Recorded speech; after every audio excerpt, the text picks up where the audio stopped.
ahubwo intambara barimo zijya ntambara M23 yari irimo kijyagiye zari zo gufasha Kabila kugira gute gusahura ubutunzi bw'igihugu kuko biragoye igihugu kirimwe amahoro biragoye kugisahura nukuvuga kugira ushobore kugisahura nuko gitezamwo intambara urabyumva kugira ngo president abashe kuronka uburyo bwo gusahura ico gihugu so rero M23 n'u Rwanda na Joseph Kabila bose n'abajura biba igihugu ca Kongo niko twobivuga kuko ntibyumvikana uyu munsi ukuntu abantu bakugwanije bavuga yuko bafise ibyo bagwanira hama ibyo bagwanira ukanka kubibaha hama ibyo wanse kubibaha ugashaka ngo uwagusimbuye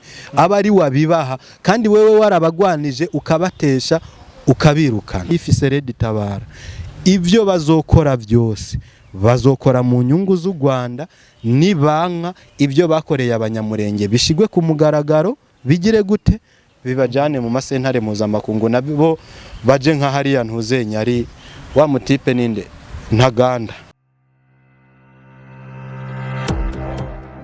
Turabona kuje cyane mwebwe mwese mudukurikirana muri ku mpande zine z'isi turongeye kubaha mwaramutse na mwiriwe biravana umwe wese naho aherereye. So my name is Liam Promoter behind the camera. Wowe turakora subscribe bana nyukora subscribe like share na comment kugira ngo ibintu tubashikiriza bibandanye bibageraho ukuri kwami. Today is another day. Nkuko mubibona nagarukanye umusasanguzi wanyu Bwana Abdul Uwimana. Muriko muramukunda. Muriko muramwishimira. Tuzokwama tumubaha.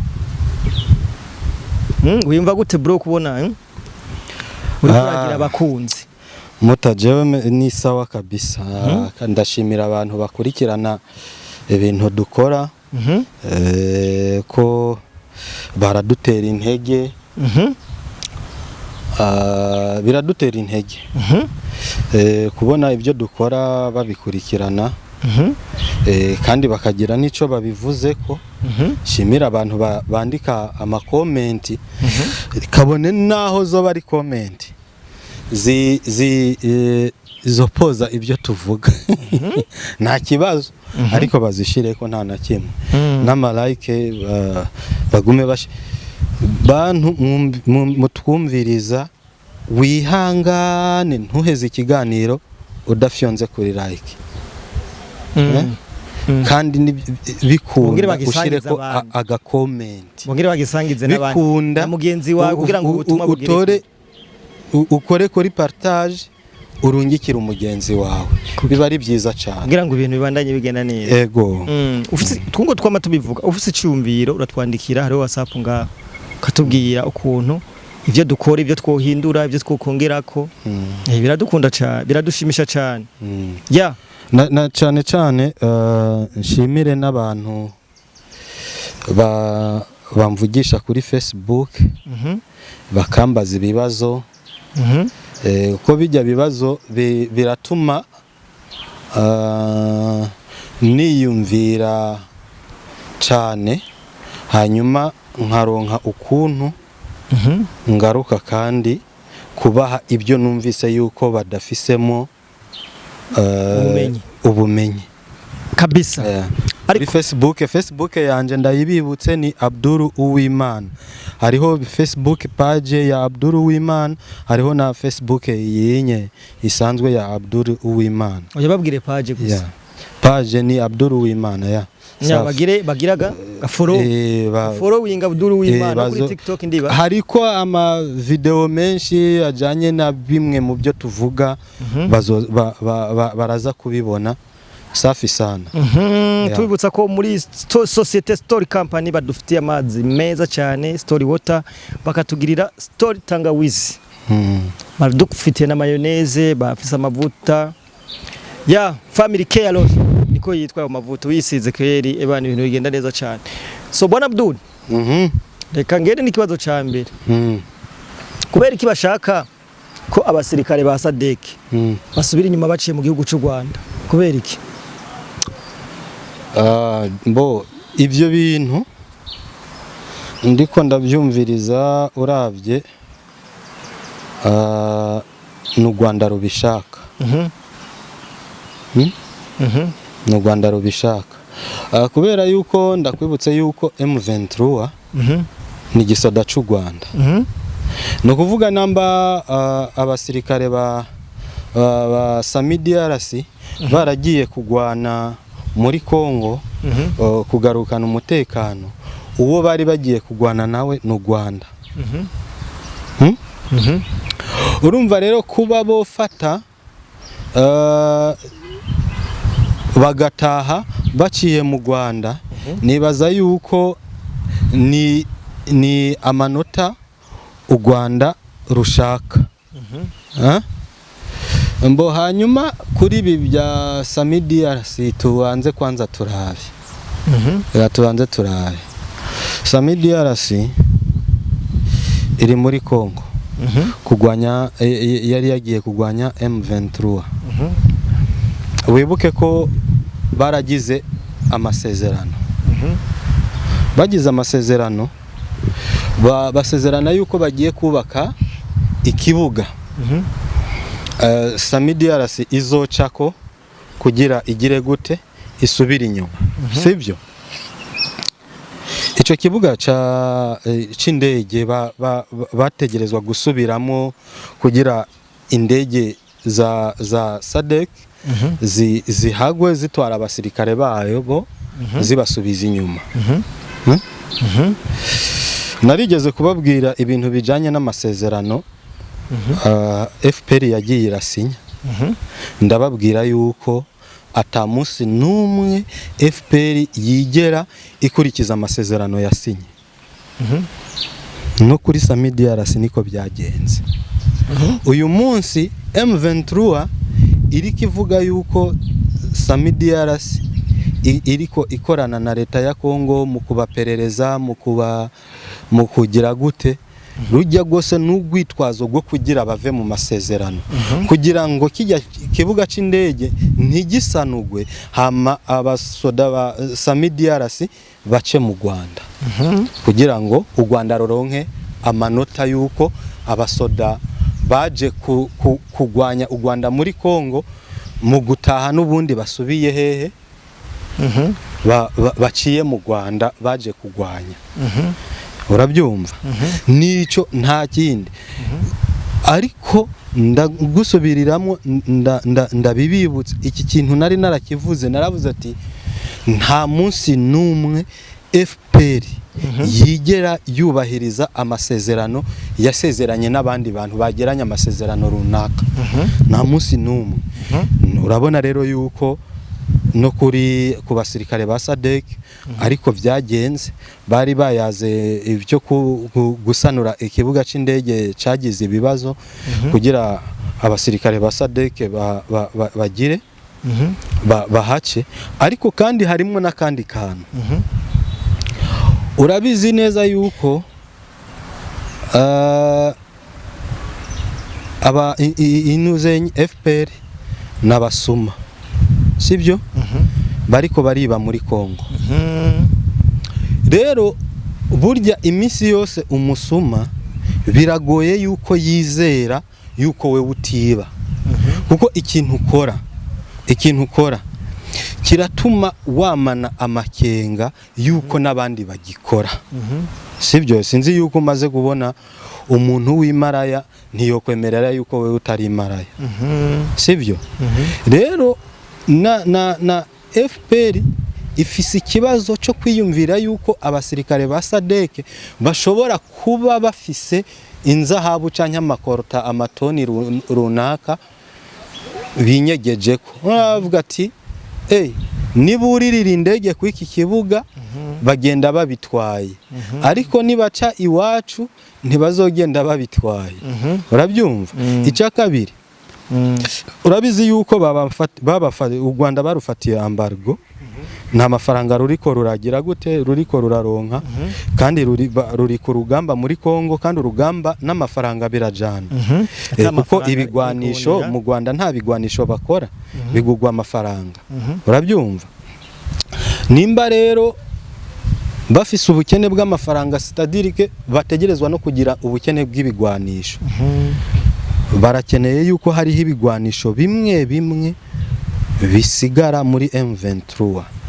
Nibagenda n'indege bashobora kuyora ibigwanisho byabo byose bakabijana, ariko nibatagenda n'indege bakagenda n'imiduga hariho ibyo bashobora gusiga hajya.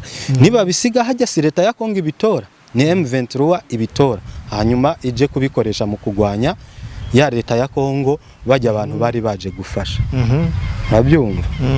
Rero nukuvuga ngo kuba SADC bayihadikiririza guca mu Rwanda ntabwo ari SADC bifisemo inyungu, no Rwanda rubifisemo inyungu. Nuko bimeze. Yeah. Ikindi kibazo cya kabiri Bwana Abdul. Kubera iki none Joseph Kabila ari iguma? Joseph Kabila tubanze kwanza ntitwoshobora kuvuga Kabila igoma tutavuze kuri Kisekedi. Uribuka yuko Kisekedi mu minsi heze ngo yabivugiye ni mu Budage, nihe yaravuga ati abagwanya leta ya Kongo ntabwo ibyo nira ari ukuri. Ati nikimenyamenya ko atari ukuri uwo bakorera ari inyegeje, ntiyigera aja habona. Yaba bagwanira ukuri uwo bakorera bosi wabo yategerezwa kuba ari ahabona. Murabyumva? Ati kandi uwo si uwundi nuwo nasimbuye ku butegetsi Kabila. Urabizi yuko abantu benshi Kisekedi muri jya minsi baramuteye amabuye baravuga ngo ariko arati bitabapfu, ngo umwanya umwe ngo abari kuri Kagame, ubundi mwanya ngo akabari ngo ubu naho ageze kuri Kabila. Hanyuma hatarahera iminsi Kabila aratangaza yuko igihugu ca Kongo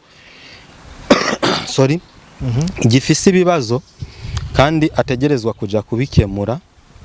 Kandi azoca hehe? Azoca mu burasirazuba bwa Kongo. Hanyuma abamenyesha makuru tanka urazi baba bari gado, baramubwira ati sha wa mugabo we, wowe uwagusimbuye ku butegetsi Felix Tshisekedi Chirombo akwagiriza ko uri inyuma ya M23. Uri ari wewe uri bosi wa M23. None wa mugabo we ugiye uri kuravuga kugira winjire mu burasirazuba bwa Kongo. Ugiye kwinjira muri Kongo uciye mu burasirazuba bwa Kongo. Kandi ubwo burasirazuba bwa Kongo abarimwo ni babandi bakwagiriza yuko wafatana ari wewe ubatwara. Numva ni nkuko bashatse kumubwira ati ubwo ntiwumva yuko ibyo bakuvuze ko ari ukuri. Icyo yasubije gute? Yaravuze ati nimwasubira guhura na Kisekedi muzobabwire abaha ibimenyetso. Uyu munsi turacakeneye ibimenyetso by'uko Kabila ari bosi wa M23. Biragaragara kari mbo. Hanyuma tubyibuke neza, jewe narigeze kubabwira yuko Kabila yari perezida wa Kongo ariko akotesheje igihugu ca Kongo, agikotesheje ku Rwanda, kuko abanyarwanda nibo baremye Kabila uyu munsi. Kabila igihugu ca Kongo cagize abanyarwanda nibo bamuremye, baramujana bamushikana ku butegetsi. Sibyo? Ariko twibuke M23 ni inkotanyi. Nta atakubishidikanyaho, twese turabizi neza yuko inkotanyi arizo zishe ise wa Laurent Désiré Kabila pere. Laurent Désiré Kabila. Hanyuma uyu munsi Kabila agiye muri Kongo. Kwanza yaciye he kugira ashike Goma. Inzira nziza yo gucamwo kugira ashike Goma mu Rwanda niyi ni mu Rwanda. Umuntu yakwiciye umuntu yakwiciye so wawe sibyo none se ko yari seho akakugwanya ku butegetsi. Tubanze tubyihoze niko bivugwa. Bigenda gute ngo ufate inzira itarimwo umutekano winjire ahantu hari urugamba kandi uciye ku mwansi, kuko inkotanyi nizo zamwiciye umuvyeyi. No kuvuga inkotanyi ni umwansi wa Kabila. None bigenda gute ngo ace mu Rwanda yinjira muri Kabila yagambaniye umuryango muri Goma. Bisigura rero yuko ibyo Felix Tshisekedi yavuze nta bubeshi bwarimo. Sibyo? Kabila ni umwe mu babosi ba M23. Mbo tugende tuje ku cyamujanye.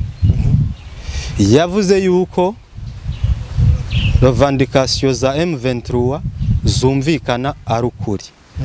Ariko twibuke M23 yatanguye kugwana ku ntwaro ya Kabila. Sibyo? Ntiyatanguye intambara ku ntwaro ya Kabila. Kabila uyu yazungurutse agaca mu Rwanda akajigoma kubana na M23, niwe yakubise M23 muri 2013. Ayikura muri Kongo, piga za Bunagana, piga mpaka Kampala UG, Uganda. Uyu munsi agarutse kwa M23 gute. Hanyuma uyu Kabila niwe ariko aratubwira uwo yakubise M23. Uyu munsi ariko aravuga yuko ibyo M23 igwanira ari byo. Niwe yagwanije M23 kijya gihe. Bisigura yuko bagwanye ibyo bagwanira yanse kugira gute kubibaha. Kubera iki uyu munsi uwo Kabila ari washaka yuko ibyo M23 yagwanira kijya gihe, uyu munsi agashaka ngo Felix Tshisekedi ari wabibaha. No kubera so rero jewe ndabiravye Joseph Kabila niwe bosi wa M23 kandi kuva na kera. Ahubwo intambara barimo zijya ntambara M23 yari irimo kijya gihe zari zo gufasha Kabila kugira gute gusahura ubutunzi bw'igihugu, kuko biragoye igihugu kirimwe amahoro. Biragoye kugisahura. Nukuvuga kugira ushobore kugisahura nuko gitezamwo intambara. Urabyumva? Kugira ngo president abashe kuronka uburyo bwo gusahura ico gihugu. So rero M23 n'u Rwanda na Joseph Kabila bose n'abajura biba igihugu ca Kongo. Niko twobivuga kuko ntibyumvikana. Ntibyumvikana uyu munsi ukuntu abantu bakugwanije bavuga yuko bafise ibyo bagwanira, hama ibyo bagwanira ukanka kubibaha, hama ibyo wanse kubibaha ugashaka ngo uwagusimbuye aba ari wabibaha, kandi wewe warabagwanije ukabatesha ukabirukana. None bwana Abdul, hagati ya Kabila na Joseph na Tshisekedi niwe muntu ubona w'umupatrioti wakunda Kongo mu majambo makenya gusa? Mbo ubwa mbere ho ndakubwire yuko Tshisekedi ni umunyekongo. Ariko Kabila si umunyekongo, ni umunyarwanda. Kubwizo mpamvu ntabwo Kabila dushobora kumubwira ngo nakunde Kongo. Ayikunda nkande ni igihugu ciwe. Icyo yironderera hajya n'ubutunzi n'amafaranga, ni inzahabu, ni coltan, ni cobalt. Urabyumva? N'ayandi mabuye menshi y'agaciro, dore ko Kongo yarahezagijwe ibyo byose. Rero Kabila ntategetswe gukunda igihugu ca Kongo kuko si igihugu ciwiwe kabisa. Kandi wibuke yuko uyu Kabila turiko turavuga bavuga yuko ngo ari we yahaye ubutegetsi Kisekedi, yuko ngo Kisekedi atari yatsinze amatora. Ivyo onye narumvise hariho umudepite wo mu Rwanda w'umuswa akunda kubivuga, mbe basha jya mu bono bamwita gute, kakajama bakita gute, sinzi ukuntu bakita, ntacyo kihoze. kavuga ngo Kisekedi ngo ni inzererezi, ngo yari inzererezi y'Iburaya, ngo urumva ngo Kabila ngo yamuhaye ubutegetsi, ngo yibaza yuko ngo ari ngipiyo, ngo yoroshe ngo azomukoresha uko ashatse. Urumva abanyarwanda bari bazi yuko kuko abanyarwanda nibo bashize Kabila ku butegetsi. Urumva neza yuko ni nabo bamubwiye ati ubutegetsi buhe Kisekedi niwe tubona ari kijuju, tuzoshobora gukoresha uko dushaka. Urabyumva? Mbo Kisekedi nimba ari bo bamuhaye ubutegetsi koko, bari bazi ni kijuju. Ashitse ku butegetsi acara bahinduka, basanga ahubwo ni umunyabwenge, bari gutuma bashira ko babandi ba Fayulu. Urumva ariko Fayulu ntibari kumushira ku butegetsi kubera yuko yarazi ibikorwa byinshi bya Joseph Kabila. Ubube gito yakoze, abantu yishe, kuko Kabila yishe abantu benshi bavugira uburenganzira bw'ikiremwa muntu. Benshi yarabishe, birazwi. N'abantu benshi cyane yishe. Urumva rero ujya wundi yarahanganye na Kisekedi mu matora, bivugwa yuko ngo impamvu ngo batemeye yuko atwara, basi bakagwanira yuko Kisekedi, kuko Kabila ntiyari kubandanya, kugwanira yuko Kisekedi abari waguma ku butegetsi, nuko bari bazi yuko Kisekedi ari umuntu bokoresha nkuko bakoresheje Kabila. Kabila bamukoresheje gute? Kabila pere cyangwa uyu Kabila uyu Joseph yarakotesheje igihugu imiliyoni 60 ku kwezi kugira abe perezida wa Kongo. Yategerezwa kuriha abanyarwanda miliyoni 60 z'amadolari ku kwezi kugira abandanye aba ari perezida wa Kongo. Urabyumva? Ubwo rero bari bazi yuko Kisekedi niyaza bazobandanya biyibira, kandi urabizi yuko ntako Kisekedi atagerageje, sibyo? Urabizi yuko, kandi urabona yuko Kisekedi agiye ku butegetsi yarumvikana cyane na Kagame. Urabizi yuko Kagame igihe Kabila ahamba papa wiwe uwo bita Etienne Kisekedi, Kagame yari ahari. Hariho ibyago u Rwanda rwigeze kugira ngo Igisenyi, sinzi nimba ari n'ibintu byari byabaye gute, namba ari umuzure canke sinzi isanganya ryari ryabaye mu Rwanda, namba ryari ryavuye ku kirunga canke ryavuye kuki Kisekedi ajayo. Uribuka yuko Kisekedi yagiye intuzenyi igatuna mu guhuza Kagame na Kaguta Museveni igihe bari batase bari mu matati. Urabyumva? Ujya mujama urumva yari yagerageje kuba umwana mwiza, akundane na leta y'u Rwanda. Urabizi yuko yagerageje mengo hariho n'ihinguriro ritunganya neza amabuye y'agaciro riri mu Rwanda. Kongo yashizemwo imitahe kugira ngo u Rwanda ruze ruraronka basiho dukeyi, kuko yarati aba bajama impamvu bantera mu gihugu canje barakenye, reka ndabahirasiyo bareke kuza baraza kunyiba bamena amaraso y'abana banje fresh. Urabyumva? Ntako atari yagerageje, ariko hariho ibyo babonye yuko atazobandanya abaha, kandi nawe yabonye yuko atazobandanya abaha. Urabyumva? Noneho babonye yuko atazobandanya abibaha canke avyanse, akikatira izindi, akironderera izindi system zo gukoreramo. Arati okay, uyu atwimye ivyo bari baratumenyereje, none ibi nitwabibura turaza kubaho gute? Niko gufata bahamagara Kabila ati ca ngaha ugende kugira gute ugende muri Kongo turabe ko wosubira ku butegetsi dusubire turonke ka gaceri twahora tujya kavuye iwanyu muri Kongo. Sibyo? Kuko mon frère bijya bintu Joseph Kabila yakoze nta wundi mu perezida yobikora.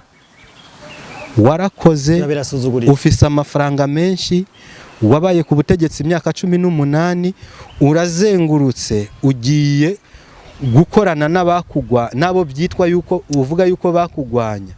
Bijya bintu Kabila yakoze bimeze nka gute? No bigereranya no kugurisha inzu yawe bakaguha amafaranga yose, nimba wayariye canke wayariye nabi ugaca usubira inyuma ugaca mu canzu cya rujya rupangu wagurishije ukaza kurara mu gikoni c'inzu wagurishije. Nico Kabila yakoze. Nukuvuga Kabila yagiye kurara mu gikoni kujigoma kuja muri Kongo aciyigoma aciye mu Rwanda akajigoma. Ni nko kugurisha inzu warangiza ugasubira inyuma ukaja kurara mu gikoni cayo na mweneyo atabizi.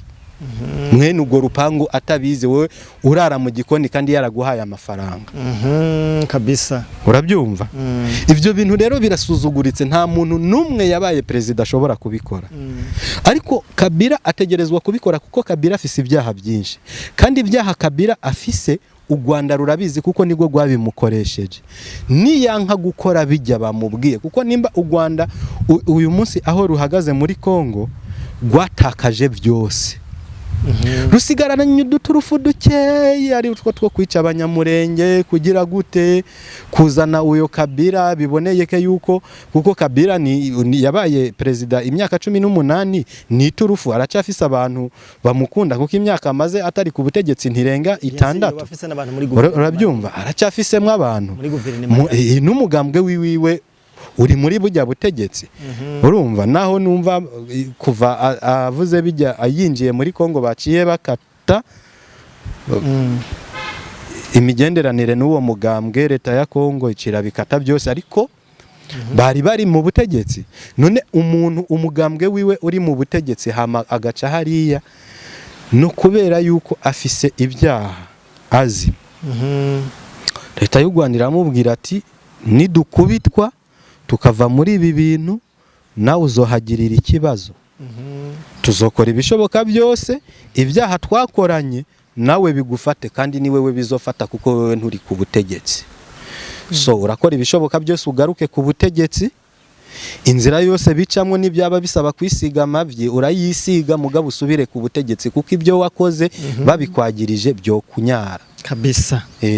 So rero abantu ntibatangazwe no kubona Kabila ari hariya afise impamvu zirenga 1000 zo kwitabara akaja hariya.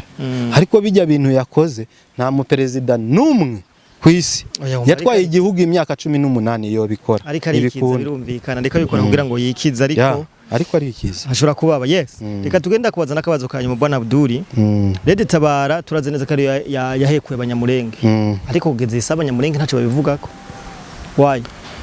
Mbo je novuga yuko Red Tabara nani abanyamurenge abanyamurenge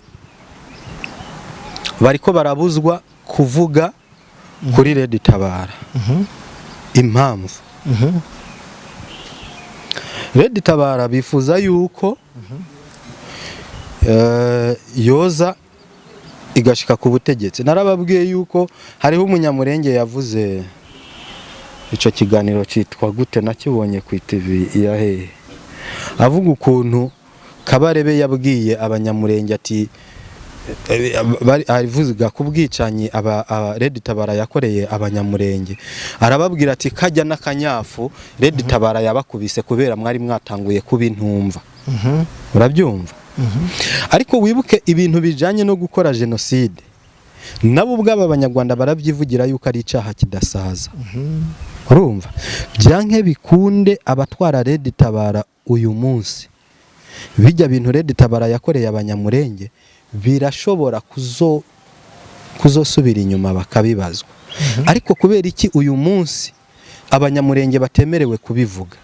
Ni ukubera yuko Red Tabara u Rwanda ruyifisemo inyungu, irabafasha kugwana, urabyumva, bayitaye ko imitahe myinshi. Kandi nagira ndakubwire yuko bimwe mu byo Museveni na Kagame bagwanira nukuba iki gihugu cy'u Burundi na Kongo byofatwa canke byotwagwa n'abantu bifitiye gucya mu kiganza. Urabyumva? Niyo mpamvu ubona abanyamurenge batemerewe kuvuga ibyaha Red Tabara yabakoreye, ku mpamvu yuko u Rwanda nigwo rubabuza abanyamurenge kuvuga kuri Red Tabara. Babyibagire kugira ngo Red Tabara nibashobora kuyifasha igashika ku butegetsi bw'u Burundi, urumva, uretse yuko bitona kunda ishitse ku butegetsi ngaha, biramutse bibaye igashika ku butegetsi, no kuvuga Red Tabara izo bishitse ku butegetsi ariko ifise ibyo yagirizwa. Bijya yagirizwa abanyarwanda nibo bafise ibimenyetso byabyo gusumba uwundi muntu wari we wese. No kuvuga abategetsi ba Red Tabara bazokora ibyo u Rwanda n'Ubugande bashaka, baramutse bafashe igihugu cy'u Burundi bokora ibyo u Rwanda n'Ubugande bashaka, bavyanse bagashigwa mu nkiko mpuzamakungu yuko bakoze iki, genocide. No kuvuga ijya genocide izoboneka ari uko Red Tabara ishitse ku butegetsi ngaha ariko igakora ivyo ya tufu ya genocide abanyarwanda babana igakora ivyo u Rwanda rudashaka. Ijya genocide y'abanyamurenge niho izokiboneka ku bategetsi bazoba baratwara Red Tabara. No kuvuga iki, biramutse bishitse naho ntabibona bimeze nko guhagarara ku isugasoba mu ijuru, sinibaza yuko byokunda. Red Tabara igashika ku butegetsi ngaha yokora ikorera u Rwanda inzahabu zose, amabuye y'agaciro yose Burundi bufise yoza arataha mu Rwanda. Ku mpamvu z'uko mwebwe muri ku butegetsi mufise ibyaha mwagirizwa, mufise ibyaha tubagiriza n'ibimenyetso turabifise, nimutaduha ibyo dushaka ibyaha byanyu biraja mu masentare mpuzamakungu, mufatigwa ibihano, mukugwe ku butegetsi, mugiye gufungirwa irahe. Urabyumva? Kajya n'akantu FPR, kandi ntuhave wibaza ngo FPR kurungika Red Tabara kwica abanyamurenge, ntuhave wibaza ngo nta giharuro carimo. Bariko bayironderera impamvu, urumva, izotuma bayitwara bayicura bufuni na buhoro. Urabyumva? Ijya n'impamvu yaramaze kwinjira, kijya n'icasha igihe cyose Red Tabara itazokwemera gukorana n'u Rwanda, kijya casha kizoyifata. Niyo mpamvu rero uyu munsi kubera yuko u Rwanda rugifise inyungu kuri Red Tabara, abanyamurenge bazobuzwa imisi yose kuvuga ibyo Red Tabara yabakoreye. Yisha abantu benshi, ibaturirira amazu, ibasahurira inka ibihumbi n'ibihumbi, aba Red Tabara barazijya. Kandi wibuke 80 cyanye 90% by'abagize Red Tabara n'abatutsi.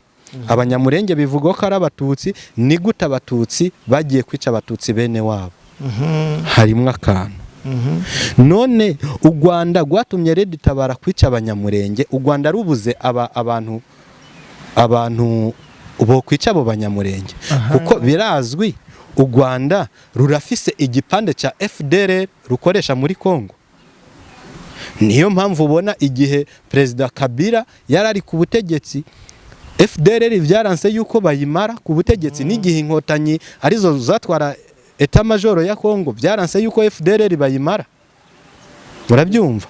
Wibaza yuko FDLR yananiye u Rwanda, yananiye abasoda b'inkotanyi, bafise igihugu, bafise inzahabu bariko barimba, bafise ibigwanisho byose bishoboka, byarabananiye. None nukubera yuko bafise FPR ifise igipande ca FDLR ikorana naco, si FDLR yose ifise igipande cayo ikorana naco. Rero nukuvuga ngo FPR ntiyaribuza abantu bogenda kwica abanyamurenge. Impamvu yatumye